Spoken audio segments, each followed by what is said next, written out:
জগদ্দলের ড্রেনের কালভার্টের নিচ থেকে উদ্ধার নিহত তৃণমূল নেতার ভাইয়ের মৃতদেহ।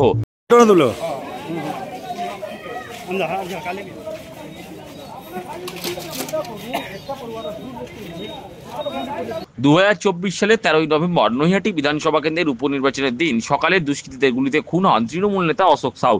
জগদ্দল থানার অদূরে চায়ের দোকানে ভাটপাড়ার 12 নম্বর ওয়ার্ডের তৃণমূলের প্রাক্তন সভাপতি অশোক সাউকে এলোপাতাড়ি গুলি করে হত্যা করার অভিযোগ ওঠে তৃণমূল আশ্রিত দুষ্কৃতীদের বিরুদ্ধে। শনিবার দুপুরে নিহত তৃণমূল নেতার খুড়তুতো ভাই দিলীপ কুমার সাউয়ের মৃতদেহ উদ্ধার হয়েছে পালঘাট রোড ধারে নিকাশি নালার কালভার্টের নিচ থেকে। এদিন নিহত তৃণমূল নেতার ভাইয়ের মৃতদেহ উদ্ধার ঘিরে তীব্র উত্তেজনা ছড়ায় পালঘাট রোড এলাকায়। এসিপি জগদ্দল বিশ্বজিৎ পাত্রের নেতৃত্বে বিশাল পুলিশ বাহিনী ঘটনাস্থলে পৌঁছালে ক্ষুব্ধ জনতা পুলিশকে ঘিরে বিক্ষোভ দেখায়। ঘটনাস্থলে দাঁড়িয়ে বিজেপি নেতা প্রিয়াঙ্গু পান্ডে জানান, নৈহাটি বিধানসভা কেন্দ্রের উপনির্বাচনের দিন তৃণমূল নেতা অশোক সাউকে খুন করা হয়েছিল। সেই খুনের ঘটনা তদন্তভার যাতে এনআইএ এর হাতে যায় তার জন্য নিহত তৃণমূল নেতার ভাই প্রদীপ সাউ কলকাতা হাইকোর্টে মামলা দায়ের করেছেন। কয়েকদিনের মধ্যেই আদালত থেকে এনআইএ তদন্তের অর্ডার হতে পারে।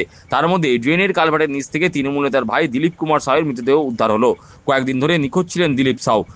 नैहाटी बाई इलेक्शन दिने अशोक साहु के प्रकाश से चा दोकानेर सामने बोमा चालिए गुली चालिए ओनार मार्डर करा है एवं सही मामलार एगेंस्टे ओनार भाई प्रदीप कुमार साउ सिनी कलकाता हाईकोर्टे गিয়ে एनआईए इनक्वायरि জন্য मामला করেছেন। সে হতে পারে কয়েকদিন মধ্যে এনআইএ অর্ডার হয়ে যেতে পারতো। তার মাঝখানে দিলীপ সাউ ওনার কাজিন ব্রাদার বিগত 4 দিন থেকে লাপাতা, তাকে খুঁজে পাওয়া যাচ্ছিল না। পুলিশের কাছে গিয়ে এনারা অনেক পরেশান হয়েছেন। পুলিশ শুধু একটা জিডি করেছিল, কোনো এফআইআর অবধি নাইনি। আজকে দিনে হঠাৎ দুপুরবেলা তার মৃতদেহ পালঘাট রোডে একটা ড্রেনে কালভার্টের তলায় পাওয়া যায়। আমি আপনাদের মাঝখানে পরিষ্কার বলতে চাইছি যে এই বডিটা দেখে পরিষ্কার জানা যাচ্ছে যে এনার ভাই দিলীপ সাউকে মেরে ড্রেনের তলায় কালভার্টে ফেলে দেওয়া হয়েছে। এই বডিটা যদি দেখা যায়, এই দেখুন পুরোপুরি গলায় যেরকম দাগ আছে, এনার পুরোপুরি মুখ থেকে নিজের টাং যেভাবে বেরিয়েছে, এটা প্রমাণ করছে যে দিলীপ সাউকে মার্ডার করা হয়েছে, তাকে মেরে ড্রেনের তলায় ফেলে দেওয়া হয়েছে। বারেবার হাইকোর্টের বলার পর এনার পরিবারকে কোনোভাবে সুরক্ষা দেওয়া যায়নি। কোর্ট নিজে থেকে বলেছিল, কলকাতা হাইকোর্ট এখানকার সিপিকে ডাইরেকশন করে যে এনার পরিবারকে সুরক্ষা দিতে হবে, এনার পরিবারের পাশে সুরক্ষা দেওয়া দরকার, কিন্তু কোনোভাবে কোনো সুরক্ষা দেওয়া গেল না। অশোক সাবের পর আজকে অসামাজিক তত্ত্বের সঙ্গে লড়াই করার জন্য আজকে আবার ওনার বাড়িতে একজন ভাই দিলীপ সাউকে নিজে প্রাণ হারাতে হলো, তার মার্ডার করা হলো। প্রিয়াঙ্গুর দাবি, দিলীপ সাউয়ের মৃত্যু স্বাভাবিক নয়। নিহত তৃণমূল নেতার আরেক ভাই প্রদীপ সাউয়ের প্রাণহানির তারা আশঙ্কা করছেন। আমি প্রকাশ্যে বলছি যে দিলীপ সাহেবের মৃত্যুকে আমরা স্বাভাবিক মৃত্যু হিসাবে মেনে নিতে পারছি না। তার ভাই অশোক সাউকে মার্ডার করা হয়েছে, প্রদীপ সাহেবের প্রাণে আশঙ্কা আমরা আছি। তার দাবি, অশোক সাউ খুনের ঘটনায় জগদ্দলের বিধায়ক সহ তৃণমূলের লোকজন জড়িত আছে। তদন্তের গতি স্লথ করতে তার খুড়তুতো ভাইকে খুন করা হলো।